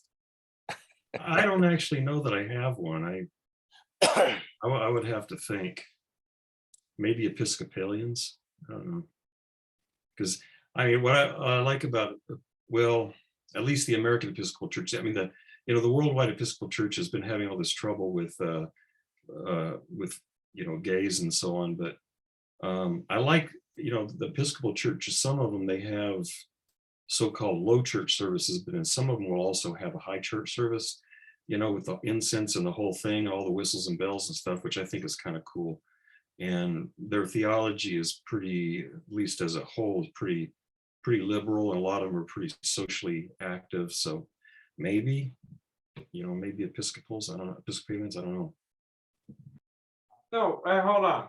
Wait a minute. Sorry to interject, but my reading of Episcopalians, look, this might be prejudice because I saw one video of Episcopalians one time, like a week ago, and I thought it was so crazy. I don't know if I've ever talked to you guys about this, but like, I just saw this church service in somewhere like West Virginia or something. And it was like the middle of this church service, everybody was banging and clanging and rip snorting, good time having, and, banging on drums and clanging cymbals together and singing and hooting and hollering. And this one young girl who was high school age was literally running up and down the aisles of the church, sprinting from one end to the other. And you know how the pulpit is up on a little bit of a raised platform. She runs up on it, jumps the little 2-foot little curb, and then jumps over it, and then is running back into the frame, and then just barely doesn't make the lip. She doesn't quite make the jump, and torpedoes down into the carpet, out of frame. And I'm like, whoa, this woman just totally face planted in the middle of this church service. And I was like, what is going on? These people have no respect at all for the Lord's house. What is happening here? Holy moly. I was totally blown away, I guess. That was my reading of Episcopalians. Well, one thing is that I don't actually know. I've only visited Episcopalian churches a few times, and I've talked to a few of them, so I don't know a great deal. And also the whole charismatic thing has really, I don't know, depending on how you feel about it, infected or blessed everybody, like all the denominations. Following from Hunter's comment, I was going to say, I do admire people, their enthusiasm, and, in a Kierkegaardian way, really throwing themselves into their faith, but if I ever find myself in a room with people speaking in tongues again, I will most likely walk out. Like, I think in the past I've tolerated it, and now I can't even pretend to be okay with it. But that's just a personal thing. And then since Jackson raised the question, I might as well throw out my answer. I actually have some time, and this technically isn't a denomination. I think technically it's a heresy, but I actually have some time for Gnosticism. Like, I think that Christian Gnosticism has some interesting things to say. Gnosticism is amazing and a fascinating and wonderful topic to study. It really is. There's so many different texts I can recommend on it. Everyone thinks it's some like taboo thing, but it's just really, really a cool subject. Yeah, Joseph, we might have to talk about that because I have a lot to learn on that subject, but I do find it interesting, quite interesting. I love Gnosticism, man. Hey guys, let's start a Gnostic reading group. We have the literature seminar on Mondays. I love this plan. I think that would be wonderful. Every Wednesday, that's going to be the new sacred day, by the way. Yeah, you ready, Hunter? So this book has about 850 pages. They're quite, I would say, yeah, we could probably do that in a semester. Quality over quantity, man. I mean, compared to the Summa Theologica, you're in better company, first of all. I can't take Aquinas mention right now. Can we just shift? Here, okay. So my favorite denomination is Charismatic Gnostic Luciferianism. That's it. Nothing goes beyond that.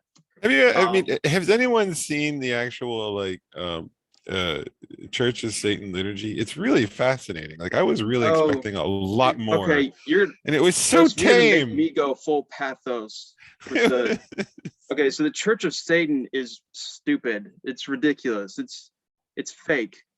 Luciferianism, that's the real deal. Church of Satan, they're just kind of edgy atheists. Anthony LaVey, he was, yeah, I'm just gonna stop, but no. So it's all symbolic and metaphorical, their idea of like Satan as a rebellious figure, but they're just self-glorifying atheists. It's really nothing truly Luciferian, which requires something much different. I'll leave it at that. I think Slaughterdick showed why the Church of Satan are so lame. You know, same reason Christians, you know, you're allowed to have a divine, or in their case, well, I don't know what they call their thing, but you know, you're allowed to be satanic, but not to the extent you would, you know, challenge your liberal, humanist, you know, ideology of the present. You know, that's why they're so lame. They don't challenge it. Aren't they doing just what Nietzsche said, right? Of like the atheist, is that they retain their Judeo-Christian ethics and everything. They just get rid of God, and they're like, you know, oh, you silly Christian. Meanwhile, I'm living all of these assumed principles. Go on. Well, before we kept going, I just want to say I was wrong. It wasn't Episcopalians I saw, and I remembered. I was like, it's not quite. It was Pentecostals. Yeah. Oh no. That's quite different. Yes. Why I thought you were incorrect, because you said West Virginia. I went to an Episcopalian high school, and when Hunter was talking about that, I was like, man, no, I've never encountered that. But Pentecostals are just banging pots and pans together. If you ever see the Borat movie, that's the church that Borat goes to. With Pentecostal? Yeah. Wait, I've been in contact with Pentecostals, like I mentioned before, and people start speaking in tongues. There were a number of years where when we were in Colorado that we went to Vineyard Christian Fellowship, which is they're a charismatic church, which is not quite as radical as the Pentecostals, but they had a rock band up front every Sunday. I mean, literally a rock band. I mean, a really good one too. And they would speak in tongues and, you know, fall on the floor and do stuff like that. So I never worked for, and I mean, I actually, at one point I was a small group leader, just because if in a group like that, if you're like competent, you eventually end up being a leader of some kind because you can do shit. And so I ended up being a small group leader, and none of that stuff ever happened to me. I was like, what the fuck? Why am I not getting any of this great stuff? But I had a, I don't know how serious this question is, but sort of at you Hegelians in the audience, from some the impression or not know if it's impression, what I kind of wondered when he was talking about art and religion and so on. If you think about Hegel's absolute spirit, art, religion, and philosophy, right? Those all sound to me like general economy kinds of things. They're like complete wastes of time. art, religion, and philosophy, I mean, just a waste of time. So it sounds like, I'm wondering if he might, I don't know, I'm wondering if he might say that actually, because, one of the weird things about this book, if I'm reading it right, which I'm not sure I am, but is that the general economy keeps, like doing its thing because that's the universe. And then we kind of smack it down with utility and reason. And then it kind of bursts up someplace else and we kind of smack it down again. I don't know what is, what happens after Calvinism, because it seems like they're the, utility pretty much won the day. Maybe he thinks it's going to, general economy is going to squirt out some other place. But I don't know. I wonder if he would say that art, philosophy, and religion, that absolute, what Hegel thinks absolute spirit, is actually kind of a manifestation of the general economy, of these forces kind of reasserting themselves in society. I would think that. I would also speculate that there's lots of expenditure in a capitalist economy. It's not all like utility, right? There's all sorts of waste. But also, since you brought up Hegel, this chapter from Bataille reminds me of the unhappy consciousness, and in particular, kind of his dig at Hegel's dig at Catholicism, and trying to get in touch with Jesus through having some kind of contact with the grave, right?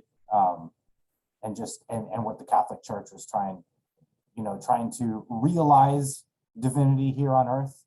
And that's kind of one of the moves there in the unhappy consciousness. It's one of the stages of the individual consciousness trying to come into contact with the unchangeable. But all the dynamics of that are really just, I guess, to be teased out in another discussion. If I could just, I guess, a comment on also Nevitt, Nevitt, Chase said, yeah, that's how I feel about the, phenomenon of your spirit.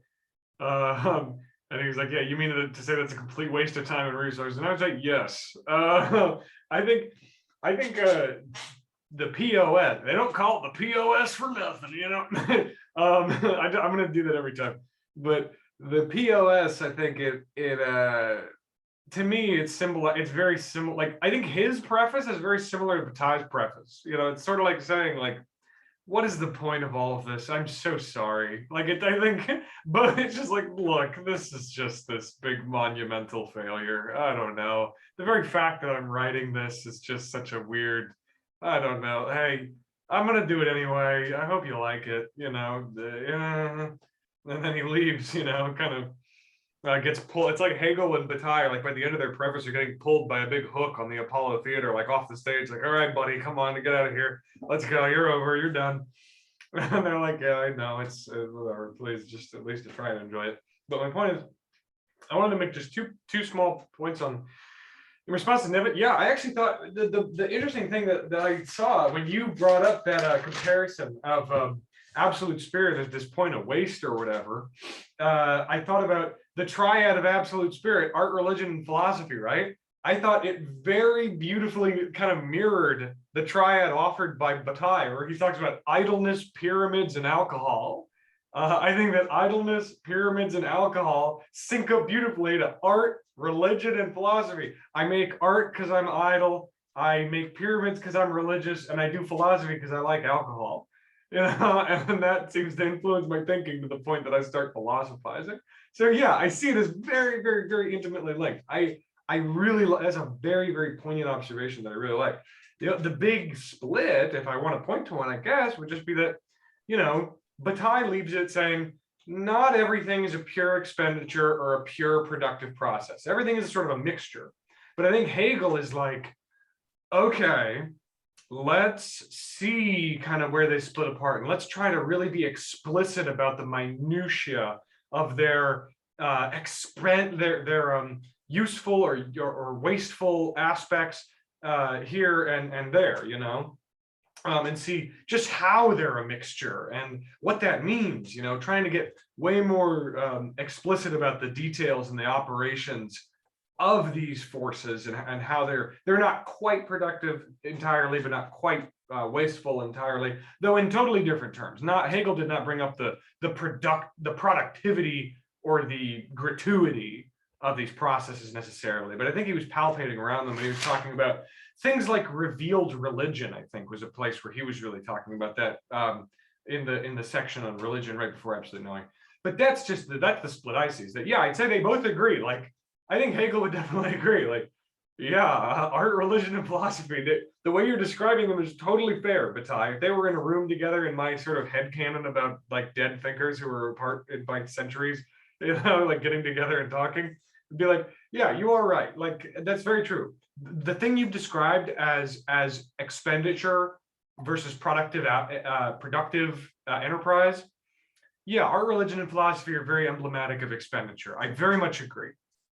But then, like we've been pointing out, I think Hegel would, and because Hegel was kind of like really into being like a smart guy, he really liked being a smart aleck or a wise guy in some ways. He'd be like, but Bataille, there are parts of art and religion and philosophy that are productive, and those productive aspects are in a way wasteful. And isn't that so kooky? And Bataille would be like, yes, Hegel, you're right. Okay, you're very intelligent of you, Hegel, to notice that. I appreciate the insight. I imagine it would probably be something because Bataille's focused on something else. Bataille's not focused on the formal structure and mechanisms of these operations in their fullest detail. He's more about focused on like their implications for our experience as capitalist subjects, and about their the insight that they can give us into our political lives and things like that.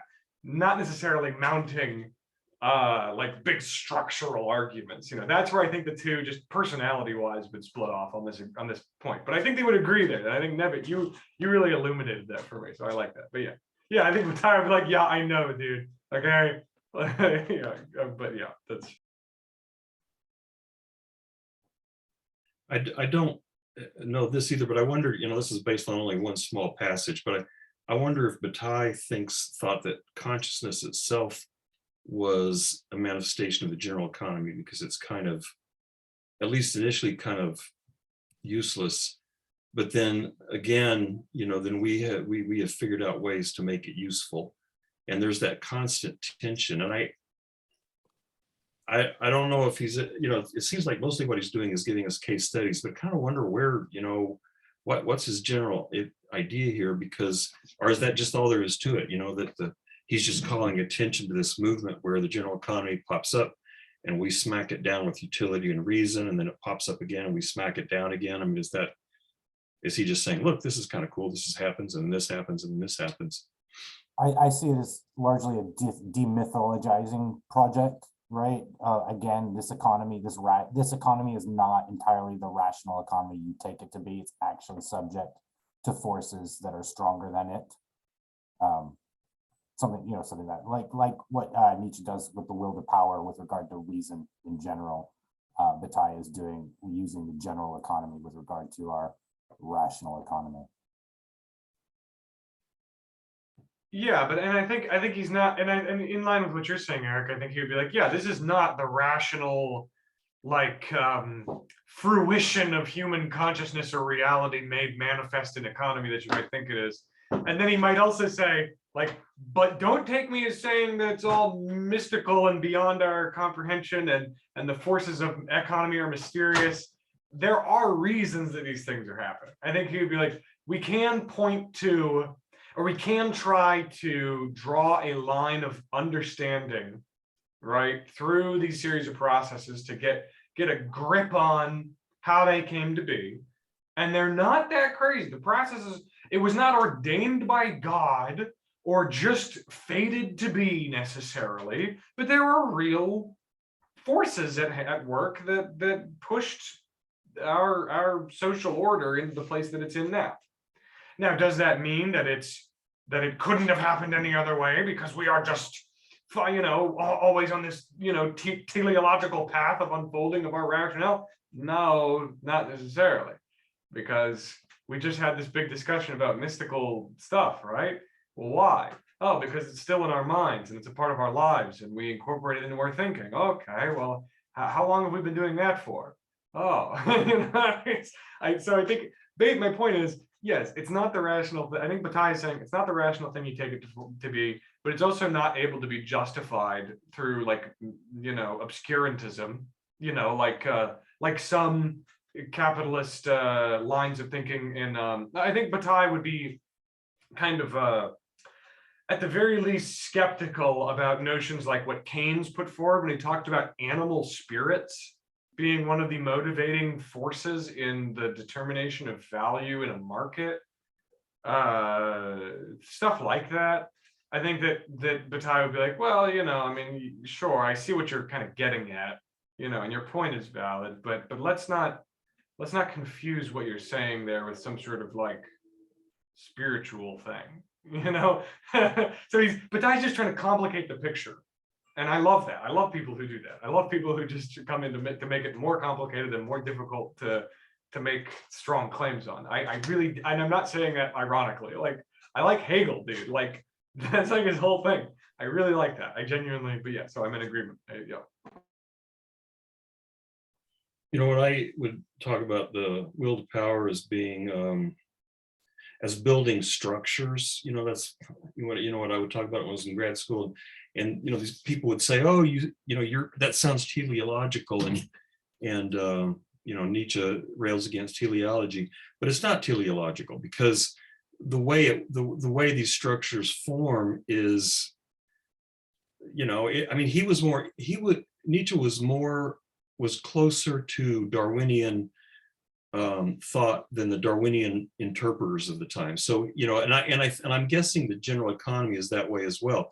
You know, there is this principle that drives certain kinds of activity, but there is no direction. You know, it just, again, it crops up and it may persist for a while in a certain direction and generate certain kinds of movements, you know, like maybe these religious movements that are all about, you know, expenditure, but then that will be stable for a while and then something else will arise and tear that down and then something else will arise. So even though you know, there's, at least that's the, I'm interpreting by Bataille the way I interpreted Nietzsche, that there is this kind of force that kind of pushes things around, but it's not teleological in the sense that it doesn't head in any particular direction, you know, and so you really don't know where it's going to go next, what it's going to do, and so on. And I'd like to actually just, I mean, I'm sure, and Nevid, maybe you'll agree that like a thing that unifies people that we like, because we like them. Now, Bataille, Nietzsche, and Hegel, I hope because we are actually seeing conceptual points of agreement and not just because we're friends with each other and we know that we each like Nietzsche and Hegel and Bataille, so we're trying to make it work together just in the spirit of friendship. No, I hope we're actually seeing a conceptual similarity between the three. When I say that I think that a conceptual similarity would be that it seems like they would all stand apart from your Nostradamuses and your Rasputins of the day, basically. A teleological unfolding, let's say that you had a teleological thinker who believed in teleology and, you know, really tried to enumerate all of its mechanisms and unfoldings and processes, right?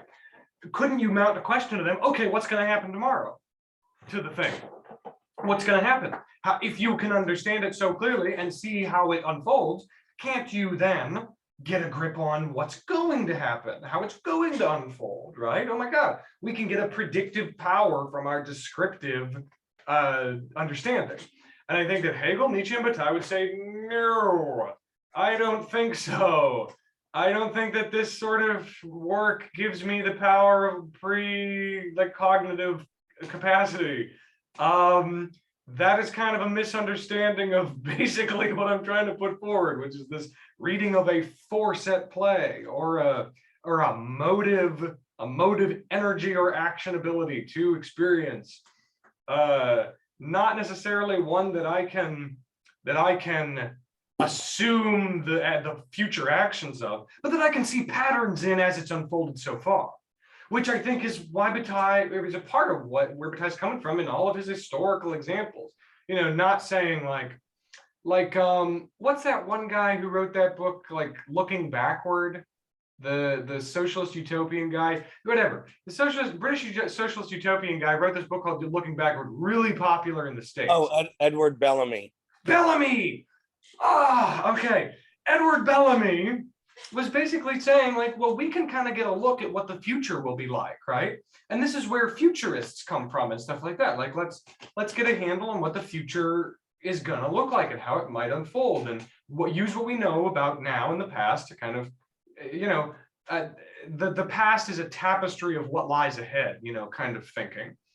And I think that, and that's why, and I think people mount that against Hegel, and maybe people like the people that are critiquing you and the will to power would also have that same critique. They'd be like, oh, well, you seem to know precisely what's going to happen next. Oh, and then let's say, okay, Hegel, you seem to be the philosopher of trust, that reality is just it's gonna be fine. Good is gonna win out. Things are gonna unfold. Just chill out. Let me be a Prussian monarch.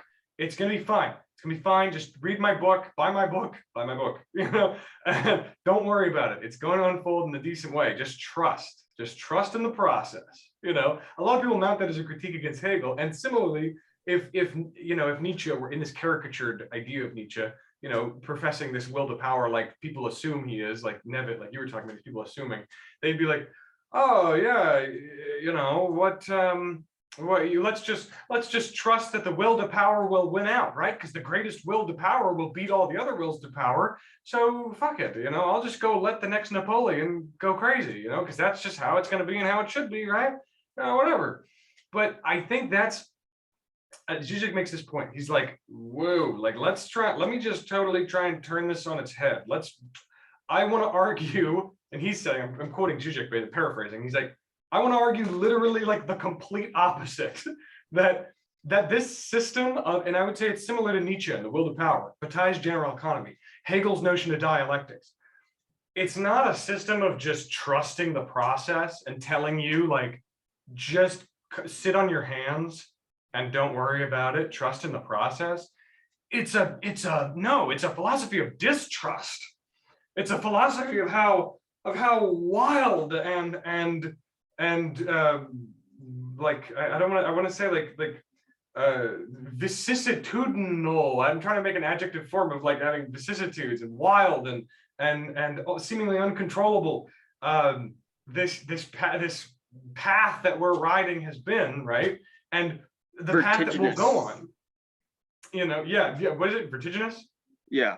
Yeah, sure, vertiginous or capricious or whatever. Like this, the idea is that we can get a handle on how things work in some sort of descriptive or discursive way with our thinking and theorizing, right? But Nietzsche's very critical of the notion of discursive thinking having all that much power in political enterprise. He's like, look, you can chit chat all day in your study, but that doesn't, it's not your book that's going to change like the course of history or whatever necessarily. I mean, he did think that art and religion and philosophy had an important role to play, just as Hegel did. But yeah, the point is, it's a philosophy of distrust, of knowing that we can come to some understanding of ourselves and of our experience, whatever that understanding might be, a Hegelian or Nietzschean or Bataillean one. But what that points to is not that we know what's going to happen next. It's that basically all we know is that we don't know what's going to happen next. And we need to be very skeptical and very careful and very aware of the new and unexpected ways in which these patterns might come up again. What are the new and unexpected ways that the will to power might reemerge and come to affect our lives in roots of domination or productive development or something? And in what ways can we try to anticipate and be ready for new emergences of the general economy into our daily lives, or the reintegration of productive expenditure into our daily life? How can we be ready for it? And Hegel would say, yeah, it's not that things are just unfolding in a beautiful, productive way, ultimately towards absolute knowing. It's that I can get absolute knowing, but like, look, dude, I'm still sitting here on a pile of ash and dust, and so it's everything that and I mean, if Hegel takes it kind of far and says, like, basically all of our future theorizings, all of our Rasputins and our phrenologies,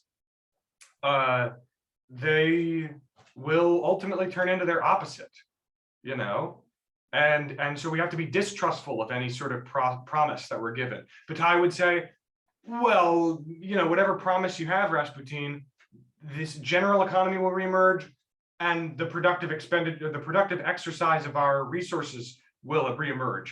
So I'm distrustful. Nietzsche might say, okay, Rasputin, I recognize your will to power, kind of trying to put your precognitive assumptions into reality. That's great. However, I don't know if that's going to be just the way things are forever. Call me crazy, but I think the will to power is a little bit more wide spanning, difficult to totally put your thumb on and understand in a single soundbite syllogism than you're enumerating, and it's probably going to come to bite you in the ass. I guess, for lack of a better term, it's going to come back to haunt you. So Hegel and Bataille and Nietzsche are talking about these things that haunt our efforts, not vindicate and empower them, I guess, is my point. These things that haunt our efforts. And that's I don't know, but yeah. 2 more minutes.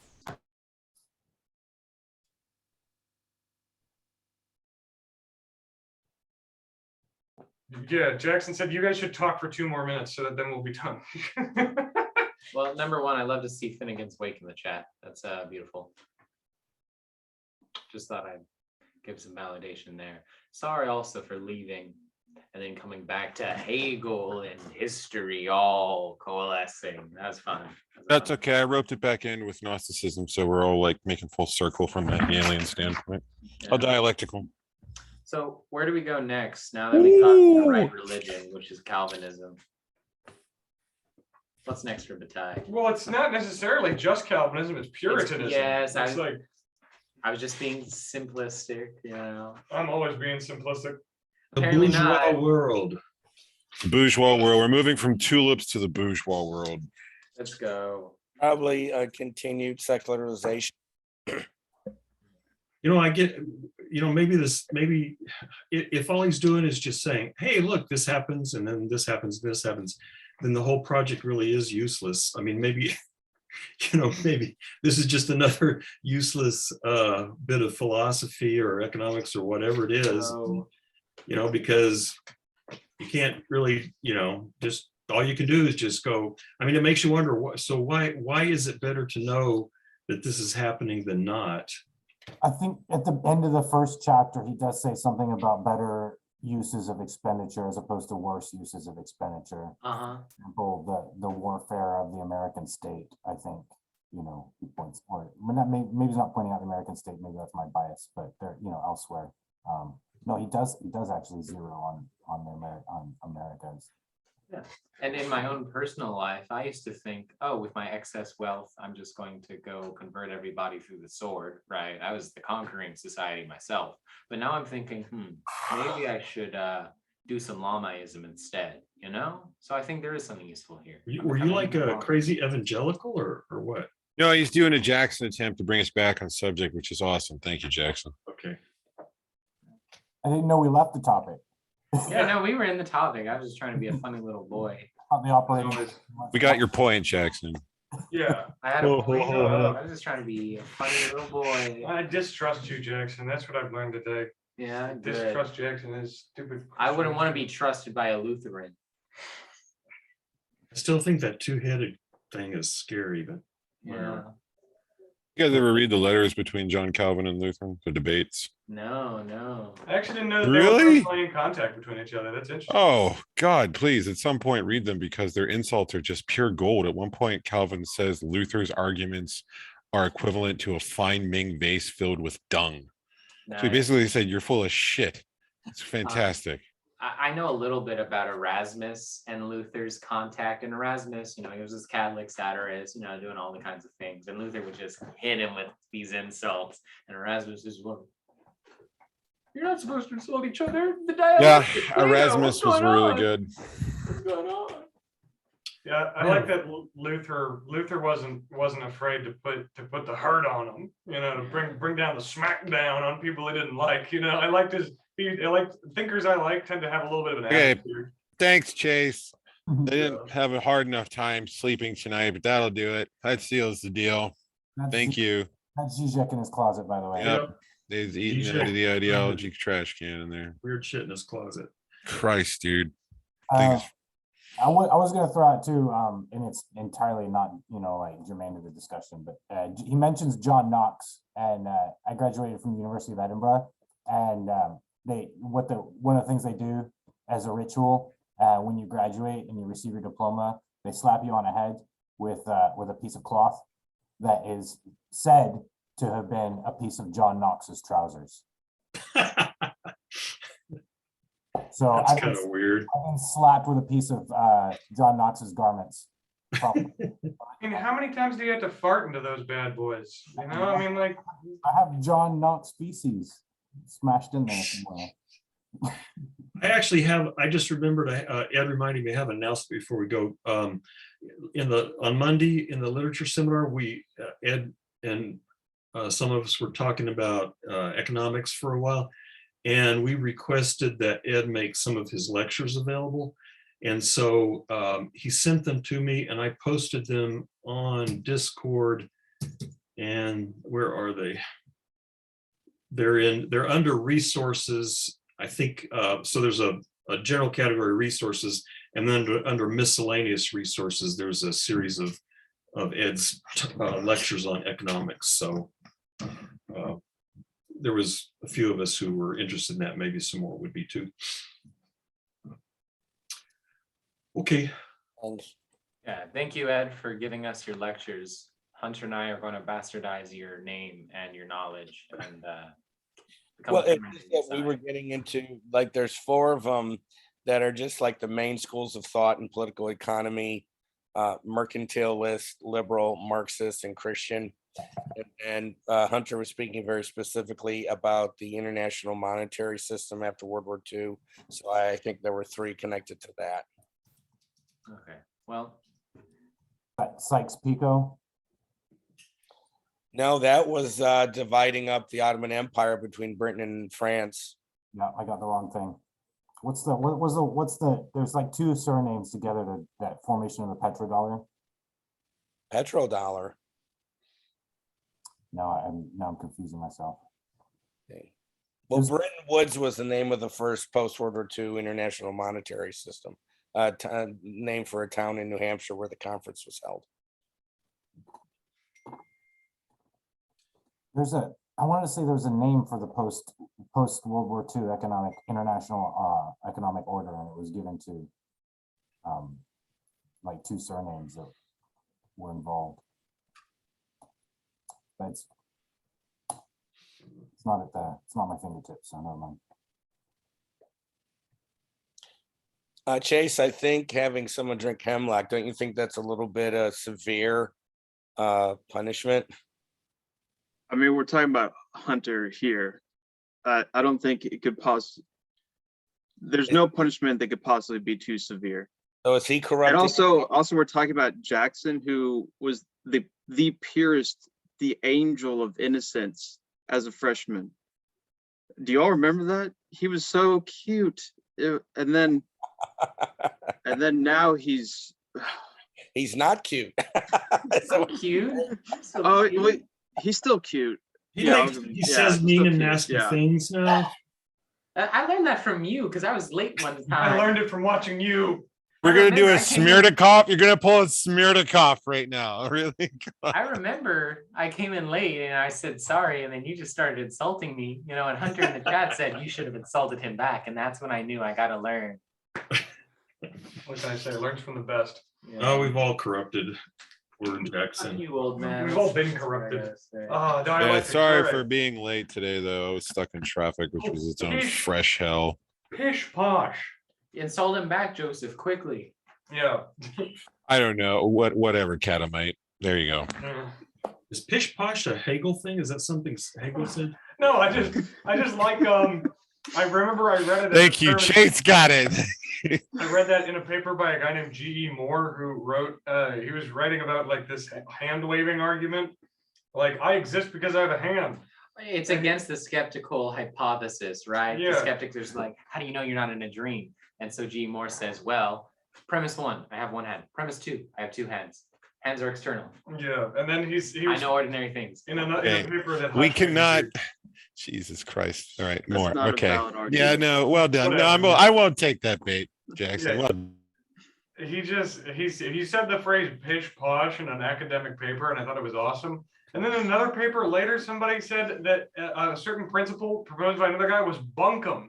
And I thought that was, and then another guy responded and said, let's look at what you mean by bunkum. What are some bunkum making properties of this argument that make this argument bunkum? Epistemologist papers are kind of insane. The stuff that they get away with in their examples, highly recommend reading. I forget his name, but there was Oh, that's awesome.